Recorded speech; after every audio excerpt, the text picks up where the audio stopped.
तो आखिर यामाहा ने 150 सीसी कैटेगरी में धमाका कर ही दिया।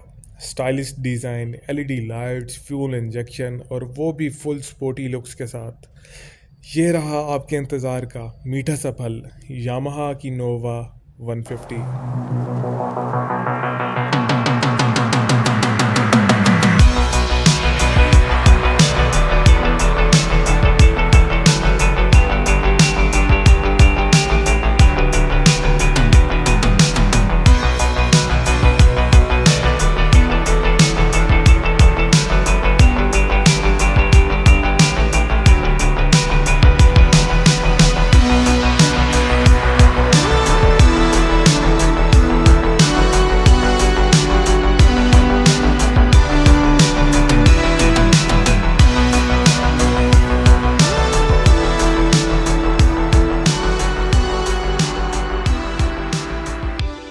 मगर पाकिस्तान वालों ज़रा रुक जाओ, क्योंकि ये बाइक आपके नसीब में नहीं है।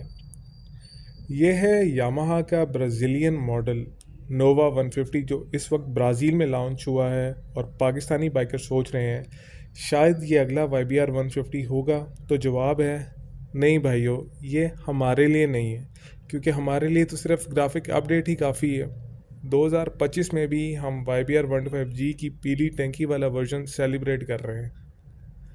यामाहा पाकिस्तान वो ब्रांड है जो 2015 में आया था, तो एक दफ़ा इन्होंने सुजुकी और होंडा को वक्ते में डाल दिया था।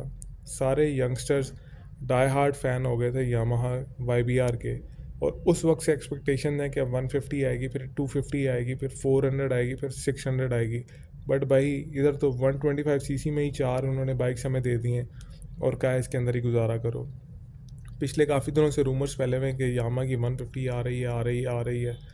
मैंने अपने किसी यामाहा के पुराने कोलीग से कंफर्म तो नहीं किया, बट मेरे पास कुछ स्पेक्स हैं, कुछ डाटा है, जिससे मैं ये एनालाइज़ करूँगा कि ऐसा होना तकरीबन नामुमकिन है। मगर उससे पहले आपको नोवा 150 का बता दूँ, भाई YBR जैसा दिखने वाला फ्रेम है, YBR जैसे दिखने वाले शॉक्स हैं, YBR जैसे दिखने वाले रिम्स हैं। YBR 125 के फ्रेम के अंदर ही ये 150 वाला काम बहुत आराम से हो सकता है। ये 150 सीसी इंजन है, फ्यूल इंजेक्टेड है, लाइट्स चेंज है, बॉडी थोड़ी स्पोर्टी है, और सेम YBR वाली आपको एक कंफर्टेबल राइड और कम्यूटर एफिशिएंसी मिलती है इसके अंदर। बट ये वो 150 नहीं है जो पाकिस्तान में आएगा। ऐसा क्यों है? उसकी वजह यह है कि यामाहा पाकिस्तान के जो हालात हैं वो बहुत टाइट हैं। अगर आप डाटा ही कंपेयर कर लो तो अप्रैल 2023 में, बल्कि 23 को छोड़ो, अप्रैल 2024 में जो टोटल सेल्स थी यामाहा की वो 321 यूनिट्स थे, और इस साल अप्रैल में 499 यूनिट्स हैं। अगर मैं आपको 6 महीनों की बात करूं तो यामाहा ने 5824 मोटरसाइकिल्स बेचे थे पिछले साल, और इस साल के 6 महीनों के अंदर यामाहा ने बेचे हैं 4558 मोटरसाइकिल्स। तो इतनी कम सेल्स के साथ आप कैसे एक्सपेक्ट कर सकते हैं कि आप एक नया मॉडल निकालेंगे? ऐसा नहीं हो सकता। यामाहा पाकिस्तान के हालात थोड़े से डिफरेंट हैं। उनके लिए 125 सीसी सेगमेंट ही ऐसा जिसमें वो टैप करना चाहते हैं या पेनिट्रेट करना चाहते हैं। 150 सीसी सेगमेंट उनका टारगेट नहीं है।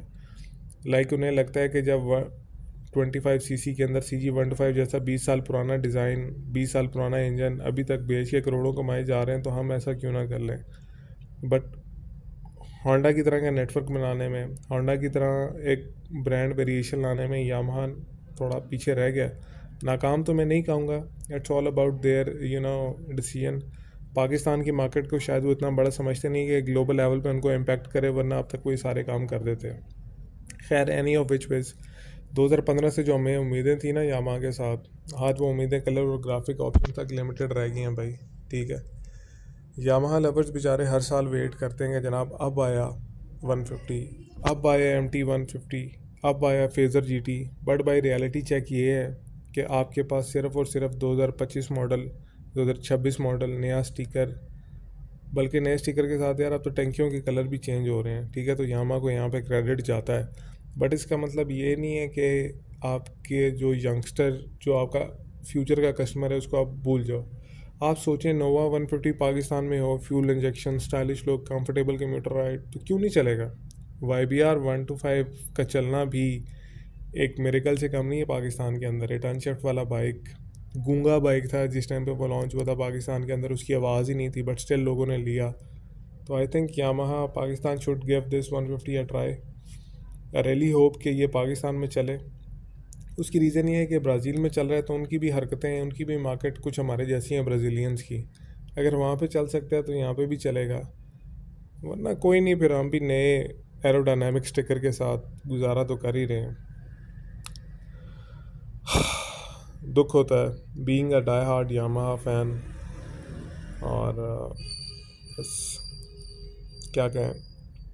वीडियो पसंद आई तो लाइक कीजिएगा, अपना ख्याल रखिएगा। अल्लाह हाफ़िज़, अस्सलाम वालेकुम, फ़ी अमानिल्लाह, बाय।